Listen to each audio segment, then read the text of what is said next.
Hello everyone, my name is विश्व प्रताप और हम लोग पढ़ रहे हैं अलजेब्रा में फैक्टराइजेशन। अब देखिए, हम लोग पहले एक जो लास्ट वीडियो में आपने देखा होगा, मैंने फर्स्ट जो बताया था फैक्टराइजेशन में कि अगर पॉलिनोमियल का form X square minus Y square के फॉर्म में रहता है तो आप उसको X plus Y into X minus Y के फॉर्म में तोड़ सकते हैं। अब दूसरे पे हम बात कर रहे थे, आप इससे पहले आप देख सकते हैं उस पर।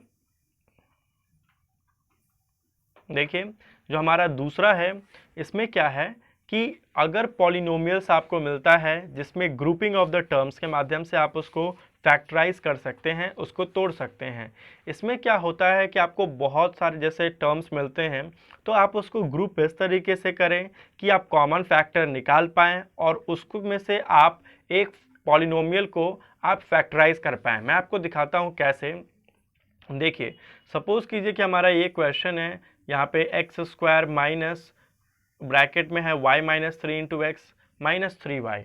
आप इसको अब ग्रुपिंग करना है तो देखिए, जब आप इसको ब्रैकेट को रिमूव करेंगे तो आपको क्या मिलेगा, X square minus X Y plus three X minus three Y.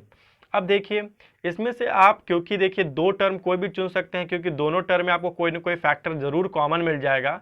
जैसे आप अगर X square minus X Y को चुनते हैं तो आप में x कॉमन यहाँ पे मिल जाएगा, या फिर अगर आप x square minus three x को चुनते हैं तो आपको x फिर कॉमन फैक्टर मिल जाएगा।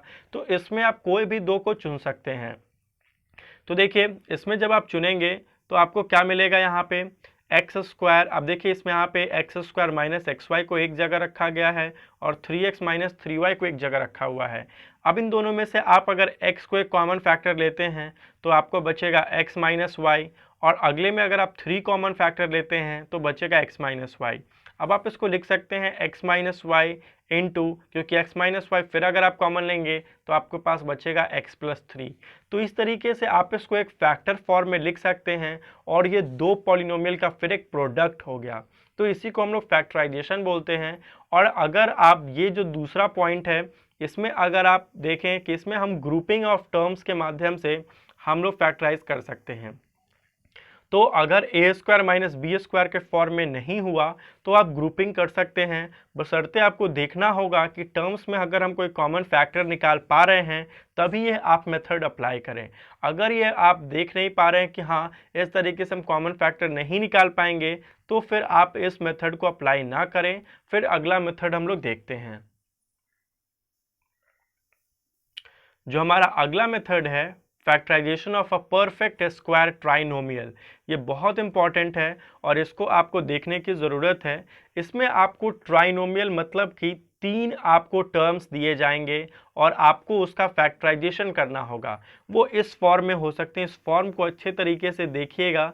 देखिए, पॉलिनोमियल्स में आपको सबसे पहले क्या होगा कि फॉर्म को देख करके आइडेंटिफाई करना होगा कि उसका, देखिए हर एक पॉलिनोमियल का एक तरह से अलग अलग कह सकते हैं कि उसका तरीका होता है फैक्टराइज करने का। इसीलिए यहाँ पे जो है 7 या 8 आपको मेथड मिल दिए जाएंगे पॉलिनोमियल्स का कि अगर इस फॉर्म का पॉलिनोमियल है तो उसका फैक्टराइजेशन ऐसे किया जाएगा, और अगर दूसरे तरह का पॉलिनोमियल है तो उसका फैक्टराइजेशन ऐसे होगा। जैसे अभी तक हम लोगों ने पढ़ा ए स्क्वायर माइनस बी स्क्वायर, तो अगर पॉलिनोमियल का फॉर्म अगर ए स्क्वायर माइनस बी स्क्वायर का रहता है तो उसको आप ए प्लस बी इंटू ए माइनस बी लिख सकते हैं। अगर उसका फॉर्म रहा कि जिसमें आप कॉमन फैक्टर्स देख रहे हैं तो आप दो को ग्रुपिंग करके और कॉमन फैक्टर निकाल करके फिर फैक्टराइज कर सकते हैं। तीसरा में आपको अगर ट्राइनोमियल दिखाई देता है, तीन टर्म्स दिखाई देते हैं और वो परफेक्ट स्क्वायर ट्राइनोमियल हो, जैसे ए प्लस बी के होल स्क्वायर पे फिट बैठते हों या फिर ए माइनस बी के होल स्क्वायर पे फिट बैठते हों, तो इस मेथड से भी आप फैक्टराइज कर सकते हैं। जैसे आपको मैं दिखाऊंगा कि वो उसका जो फैक्टराइजेशन होगा वो x प्लस या माइनस वाई के आपका फैक्टराइजेशन पे वर्क करेगा। जैसे आप देखिए 16x square plus 40xy plus 25y square है। अब आप देखिए यहाँ पे 16x स्क्वायर को आप लिख सकते हैं 4x का होल स्क्वायर प्लस 2 इंटू, अब यहाँ पे लास्ट वाला टर्म देखिए 25y स्क्वायर को आप लिख सकते हैं 5y का होल स्क्वायर और 2 इंटू 4x इंटू 5y जब आप करेंगे तो आपको 40 मिल जाएगा। तो आप देख रहे हैं कि ये एक परफेक्ट स्क्वायर ट्राइनोमियल है जो कि a प्लस बी के होल स्क्वायर पे फिट बैठता है। तो इसका फैक्टराइजेशन जब आप करेंगे तो a प्लस बी के होल स्क्वायर को लिखेंगे और फिर आपका जैसे यहाँ पे 4x प्लस 5y का होल स्क्वायर हुआ, इसको आप लिख सकते हैं 4x plus 5y into 4x plus 5y, और इस तरह से ये फैक्टराइजेशन कंप्लीट हुआ। अगला हमारा है 9x square plus 1/9x² minus 2। अब आप देखिए ये आपको x प्लस 1/x का फॉर्म आपको दिखाई दे रहा है, तो 9x² को आप लिख सकते हैं क्या 3x का होल स्क्वायर। फिर उसी तरह आप देखिए 1/9x² को आप लिख सकते हैं 1/3x का होल स्क्वायर, और यहाँ माइनस है तो माइनस साइन बताता है कि आपको ये a माइनस बी का होल स्क्वायर होगा, क्योंकि a प्लस बी के होल स्क्वायर में सारे टर्म्स जो होते हैं वो पॉजिटिव होते हैं, जबकि a माइनस बी के होल स्क्वायर में आपके सारे टर्म्स पॉजिटिव नहीं होते हैं। जो बीच वाला टर्म होता है, या फिर आप कह सकते हैं जो ए बी वाला टर्म होता है, वो आपका नेगेटिव होता है। तो ये देखिए जो स्क्वायर वाला टर्म था जैसे 9x², 1/9x², ये पॉजिटिव थे, जबकि -2 आ रहा है तो ये बीच वाला टर्म होगा। तो देखिए अगर हम करेंगे -2 इंटू 3x इंटू 1/3x तो ये कैंसल्ड आउट हो जाएंगे और मेरे पास सिर्फ -2 बचेगा।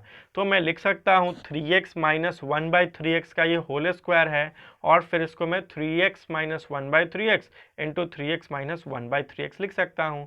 तो ये हमारा कंप्लीट फैक्टराइजेशन हुआ। तो तीसरा जो मेथड था ये परफेक्ट स्क्वायर ट्राइनोमियल का था। आई होप आपने इसको अच्छे तरीके से समझा होगा। अब हम अगले मेथड की ओर बढ़ते हैं। अब ये भी आपने पहले ही अलजेब्रिक आइडेंटिटीज में आपने देखा है कि अगर x plus A into x plus B हो तो उसका फॉर्म होता है x² plus A plus B into x plus A B. अब अगर ऐसा फॉर्म दिया रहे तो आप जो तोड़ेंगे वो इस फॉर्म में टूटेगा, x plus A into x plus B. अब आप देखिए जैसे x² प्लस 3x प्लस 2 दिया हुआ है, तो इसको आप लिख सकते हैं x² plus x plus 2x plus 2 is equal, तो इसको आप x फिर कॉमन लेकर के आगे बढ़ेंगे, और फिर आप जैसे यहाँ पे देखिए x को कॉमन लेंगे तो x प्लस 1 बचेगा, और यहाँ पे प्लस 2 को कॉमन लेंगे तो आपका x प्लस 1 बचेगा, और फिर आप ऐसे बढ़ सकते हैं। तो ये अगर फॉर्म जो अप्लाई होता है कि x plus A into x plus B, तो ये जो होगा ये होता है x² plus A plus B into x plus A B. हालांकि जो ये क्वेश्चन है x² प्लस 3x प्लस 2, इसको आप मिडिल टर्म स्प्लिटिंग से भी बना सकते हैं। आगे वो आएगा, मैं आपको ज़रूर बताऊंगा मिडिल टर्म स्प्लिटिंग क्या होता है और आप कैसे कर सकते हैं। एक बात और देखिए, ये परफेक्ट स्क्वायर नहीं है, इसलिए आप पहले वाले मेथड से नहीं बना सकते। जैसे आप x को तो x² लिख सकते हैं, लेकिन 2 को आप 2 तो किसी परफेक्ट स्क्वायर नहीं है। तो यहाँ पे आपको ये वाला जो मेथड है कि x plus A into x plus B, इसको यूज़ करना होगा, equal to x² plus A plus B into x plus A B. ये अगला जो फैक्टराइजेशन का एग्जाम्पल है, देखिए z² माइनस 3z माइनस 28, ये मिडिल टर्म स्प्लिटिंग है जिसको आप लिख सकते हैं कि जैसे z² हो गया minus 7z plus 4z minus 28, और फिर उसको आप एक कॉमन फैक्टर लेकर के ग्रुपिंग करके, पहले ग्रुपिंग करेंगे फिर कॉमन फैक्टर लेकर के इसको सॉल्व कर सकते हैं ईजिली। ये मिडिल टर्म स्प्लिटिंग से भी बन सकता है। ये सारे क्वेश्चंस जो होंगे वो मिडिल टर्म, जैसे x² minus 3z minus 28, y² plus 9y plus 20, ये मिडिल टर्म स्प्लिटिंग से भी बनता है। और वही फैक्टराइजेशन जो है वो मेथड 5 में दिया हुआ है। ये बहुत इंपॉर्टेंट है, और ये VVI आप कह सकते हैं कि ये बहुत इंपॉर्टेंट है, और इसका यूज़ बहुत देखने को मिलेगा ax² plus bx plus c के फॉर्म में। देखिए, तो अब हम लोग इस पर चर्चा करते हैं कि इसके 3 स्टेप्स हैं फैक्टराइज करने के। पहला स्टेप, आपको प्रोडक्ट निकालना है कांस्टेंट टर्म और कोफिशिएंट ऑफ x²। काफ़ी आसान है, आप पढ़ चुके हैं। देखिए ये फॉर्म अगर आपको दिखाई दे ax² plus bx plus c, तो x² का कोफिशिएंट जो कि आपका a है, और जो कांस्टेंट टर्म हमारा c है, इसको आपको मल्टीप्लाई कर देना है सबसे पहले। तो आप a और c को मल्टीप्लाई करेंगे तो आपको क्या मिलेगा, एक नंबर मिलेगा, क्योंकि ये सब क्या होंगे, रियल नंबर्स होंगे, या फिर आप कह सकते हैं रैशनल नंबर होंगे, या फिर इरेशनल नंबर होंगे। इसलिए मैंने कहा रियल नंबर होंगे, क्योंकि रियल नंबर में रैशनल और इरेशनल दोनों आते हैं। अब आप देखिए, इसको आपको अब डिवाइड करना है, जैसे कि ए और सी जो प्रोडक्ट आएगा इसको आप प्राइम फैक्टराइजेशन करेंगे और दो टर्म में ऐसा डिवाइड करेंगे कि उनको जोड़ने या फिर घटाने पे आपको बीच वाला जो कोफिशिएंट ऑफ एक्स है वो आ जाए, और आप तब उसको इजीली सॉल्व कर सकते हैं। जैसे मैं आपको फिर से बताता हूँ, जैसे कि एग्जाम्पल है हमारे पास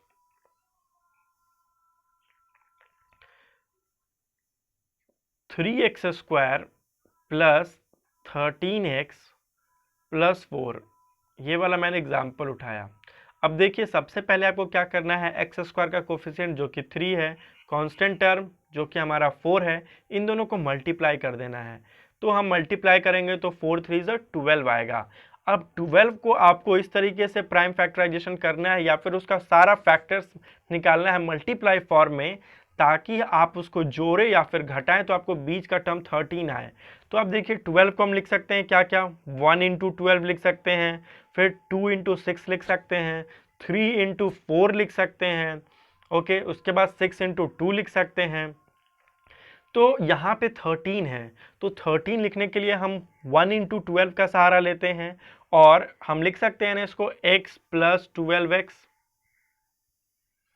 देखिए 13x ही हुआ, तो हम इस बीच टर्म को स्प्लिट कर देते हैं दो पार्ट में, और अब हम यहाँ पे 3x² plus x plus 12x plus 4, अब हम कॉमन ले लेंगे x² प्लस 3x में से, तो x कॉमन आ जाएगा। यहाँ पे हम लोग ग्रुपिंग कर देंगे और इन दोनों को भी ग्रुपिंग करके कॉमन फैक्टर्स निकाल करके और फिर हम लोग फैक्टराइज करेंगे। फिर उसी तरह आप देखिए हमारे पास है 17 माइनस 32y माइनस 4y²। अब देखिए इसमें आपको क्या करना है, सबसे पहले तो -4y² एक स्टैंडर्ड फॉर्म में लिख देते हैं, माइनस 32y प्लस 17, या फिर ये भी एक स्टैंडर्ड फॉर्म में है। तो अब आपको क्या करना है, पहले मल्टीप्लाई कर लेना है, तो 17 4 जा 68। अब 68 को आपको ऐसे लिखना है कि आप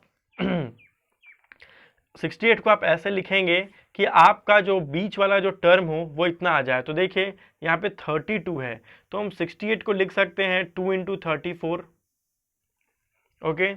अब देखिए बीच वाला जो टर्म है इसको हम लिखेंगे -34y प्लस 2y, और उसी तरीके से देखिए यहाँ पे लिखा हुआ है 17 minus 34y plus 2y minus 4y²। फिर अच्छे से ग्रुपिंग करेंगे और उसके बाद कॉमन फैक्टर निकाल करके और हम इसको प्रोडक्ट फॉर्म में लिख सकते हैं। इसके बाद जो हमारा है 6, ये भी बहुत इंपॉर्टेंट है। अगर वो x³ प्लस y³ के फॉर्म में रहे या फिर x³ माइनस y³ के फॉर्म में रहे तो हम लोग क्या करेंगे, देखिए ये बहुत इंपॉर्टेंट है 6।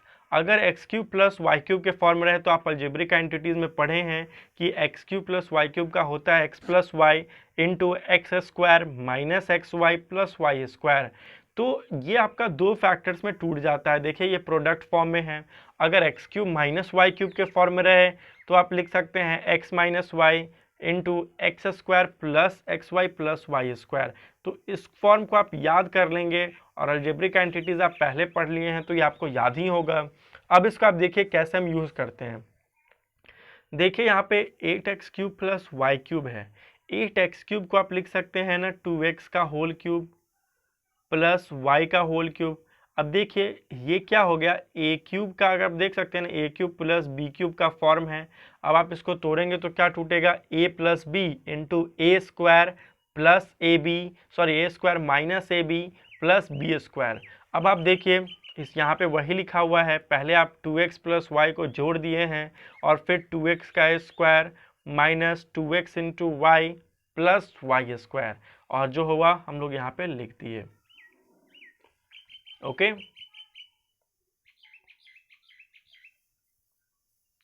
फिर हमारा है 64x³ माइनस 27y³। अब देखिए ये a³ माइनस y³ का है क्योंकि ये 4x का होल क्यूब है, ये 4x का आपका क्यूब है, और 27 को आप लिख सकते हैं 3y का होल क्यूब। अब देखिए A cube minus B cube है, इसका होता है A minus B into A square plus A B plus B square. Okay, तो इसको आप इजीली सॉल्व कर सकते हैं। आप a माइनस बी लिखें और ब्रैकेट में A square plus A B plus B square को सॉल्व करके जो आएगा उसको आप लिखेंगे।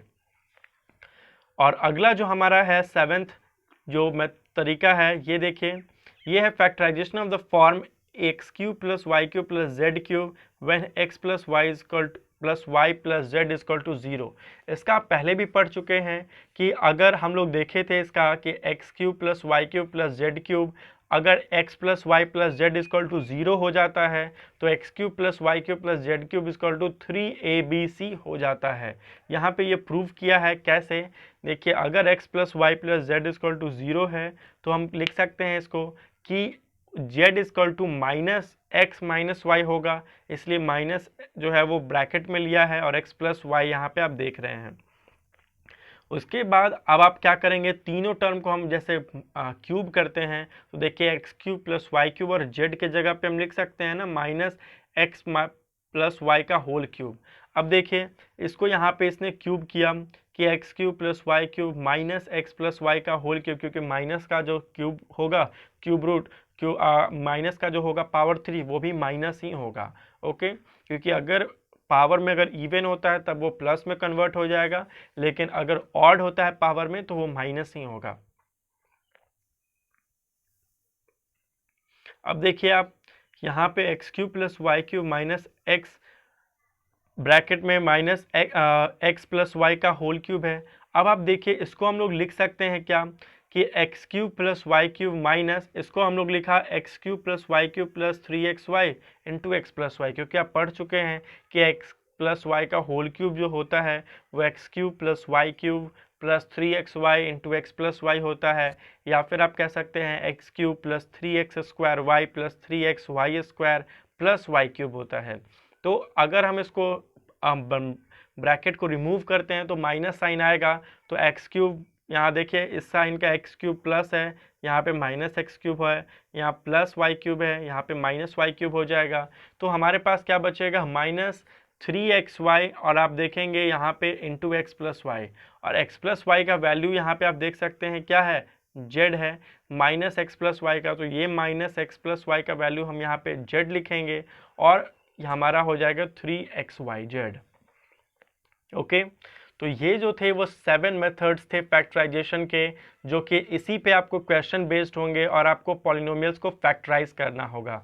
आप इन 7 मेथड्स को अच्छे तरीके से पढ़ेंगे और आप कह सकते हैं कि 7 गोल्डन रूल्स थे, जो मेथड्स थे जो मैंने आज बताया है आपको। आप एक एक मेथड को अच्छे तरीके से फॉर्म जानने की कोशिश करेंगे कि अगर इस फॉर्म पे होगा तो मुझे इस तरीके से सॉल्व करना है। ओके, अब हमारे पास जो होंगे इनके बेसिस पे कुछ एग्जांपल्स होंगे और मैं आपको एक क्वेश्चन जो होता हूँ, ये आपको क्वेश्चन जो है find the product of a plus B plus A, इसका प्रोडक्ट आपको निकालना है और ये आप बना करके कमेंट सेक्शन में मुझे दिखाएंगे। कल हम लोग पढ़ेंगे division of a polynomial bye a monomial, और डिवीजन हम लोग लॉन्ग डिवीजन मेथड से भी पढ़ेंगे। ओके, तो आपको ये वीडियो कैसा लगा ज़रूर बताइएगा, और अगर आपके जो कोई डाउट्स होंगे तो आप कमेंट सेक्शन में जाके पूछ सकते हैं। और आप शुरू से अगर वीडियो आप अगर इस चैनल पे नए हैं तो लाइक ज़रूर कीजिएगा और अपने दोस्तों के साथ शेयर और सब्सक्राइब कीजिएगा। Thank you.